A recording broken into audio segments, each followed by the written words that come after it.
Assalamu alaikum and welcome back to Global Mystery Nexus. I'm your host, and on this channel, we uncover the hidden stories behind the headlines, the mysteries of culture, society, and the human spirit that the world rarely talks about. In the neon heart of Tokyo, one of the richest cities on Earth, thousands of young people are choosing to die alone. No friends, no family calls, no one to find them for weeks. Japan calls it kodokushi, lonely death. Experts call it a national crisis.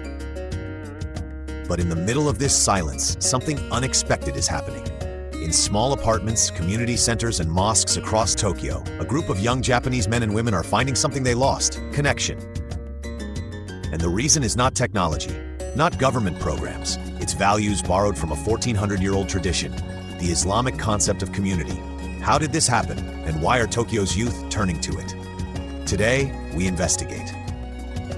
Before we move forward, I have a quick request. If you enjoy this video and want to support the channel, please hit the like button, share it, and subscribe so you never miss an update. Now let's dive in. 1. The silent epidemic. Let's start with the facts. Japan has the oldest population in the world, but the crisis isn't just about the elderly. Since 2010, government surveys and media reports have documented a sharp rise in isolation among people in their 20s and 30s. The term hikikomori describes young people who withdraw from society for months or years. The term kodokushi describes those who die and are not discovered for days. In 2021, Japan's government created an official position, Minister of Loneliness and Isolation. That's how serious it became.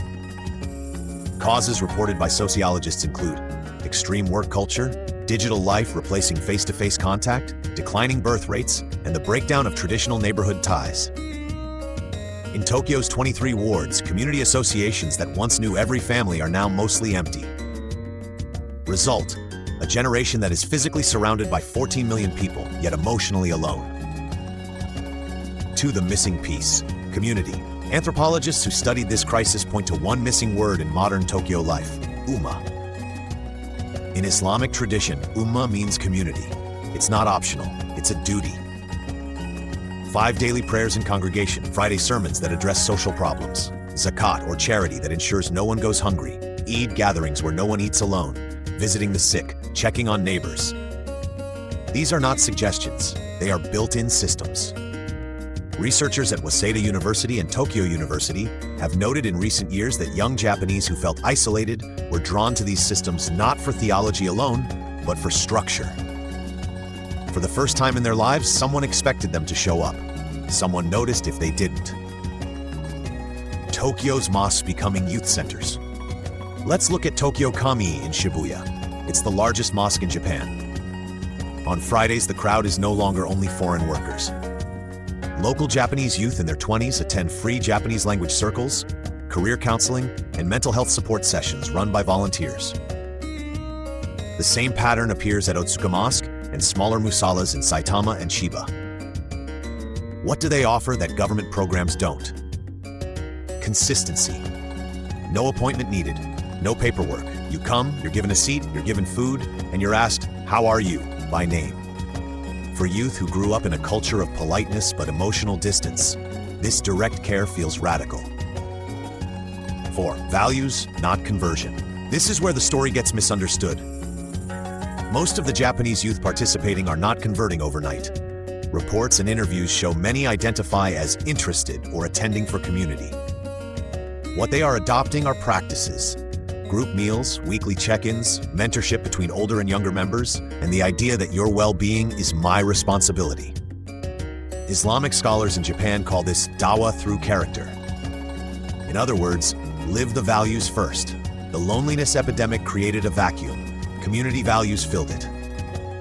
5. Why it's working where others. Government programs in Japan often focus on individual therapy or financial aid. Important, but they don't solve "I have no one to call." Community models work differently. Ritual: praying 5 times a day creates routine and breaks isolation cycles. 2. Service: volunteering for food drives or disaster relief gives purpose. 3. Belonging: celebrating Eid, Ramadan iftar, and even funerals together creates a family-like network. Sociologists call this social capital. Islamic centers call it brotherhood. For a 27-year-old in Tokyo who hasn't spoken to a neighbor in 2 years, this is a shock to the system, in a good way. The backlash and the questions. Of course, it's not simple. Some conservative voices in Japan worry about foreign influence. Some within Muslim communities worry about cultural dilution. And there are hard questions. Can borrowed values survive without the faith behind them? Is this a temporary trend? What we do know from public data is this: the number of Japanese nationals attending mosque events and community programs has steadily increased over the last 5 years. And youth organizers say the number one reason people come is, "I was lonely." Japan's loneliness epidemic is not just a Japanese problem, it's a global warning. When cities grow bigger but hearts grow smaller, people will search anywhere for connection. In Tokyo, that search has led some young people to the doors of mosques, not primarily for religion, but for what religion preserved: community. Whether this becomes a long-term social shift or a temporary refuge, one thing is clear: healing didn't start with an app. It started with people showing up for each other. Thank you for watching. Like, share, and subscribe our Global Mystery Nexus channel for more informative videos.